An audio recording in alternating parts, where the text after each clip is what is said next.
Do you know how I worship? I spent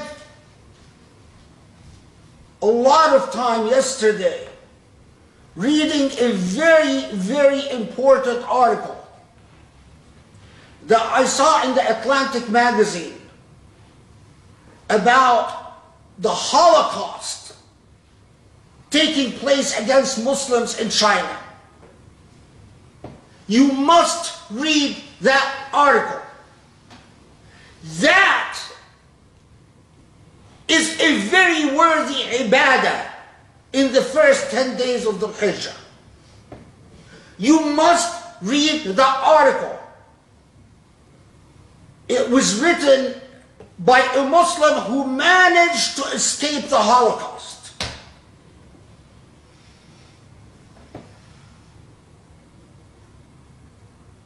A man is caught with a copy of the Quran. He's sentenced to 7 years in prison. Just the state ordered all Muslims to turn in their Qurans like any Islamic books.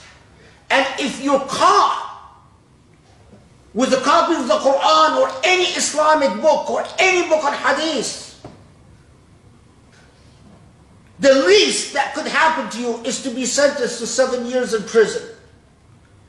A man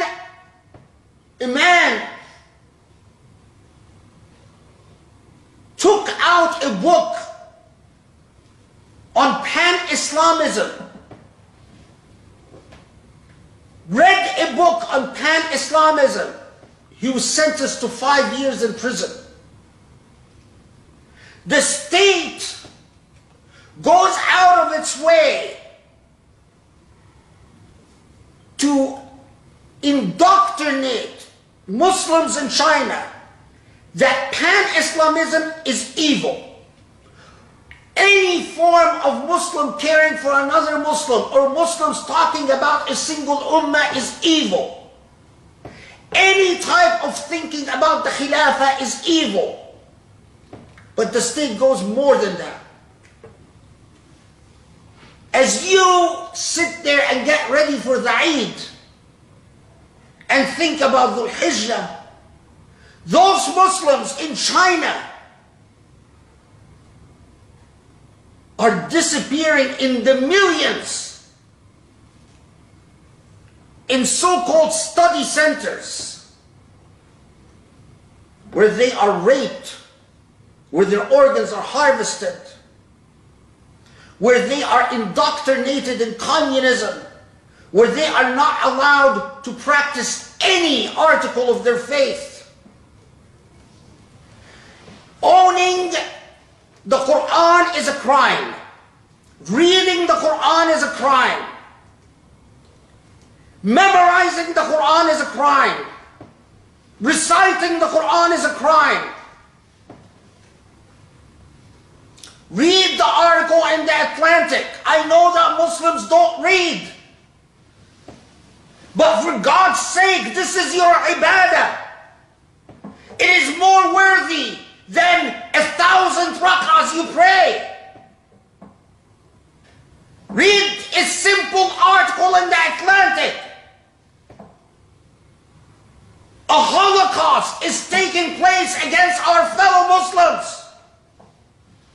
And when these fellow Muslims escape to Azhar in Egypt, the Egyptian government turns them in, surrenders them to the hell they escaped from.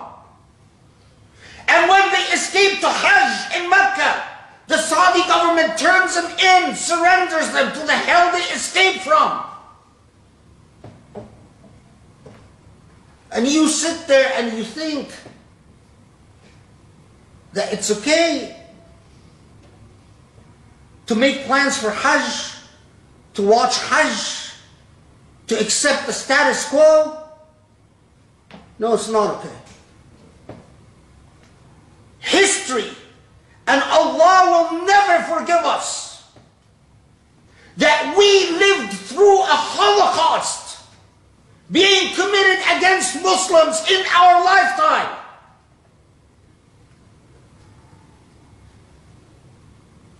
Where are the Muslims? Where is the Al Saud? Where is Egypt? Where is Iran? Where are all the Muslim countries? Where? Where is Turkey? As Muslims are being obliterated in a genocide, indistinguishable from the horrors we saw before World War II and during World War II. And we are oblivious. The least you can do is to tell Allah, my heart and my intellect did do a hijrah, did go to them, did feel for them, did pray for them. Every opportunity I could find to help, I helped. That's the least you can do.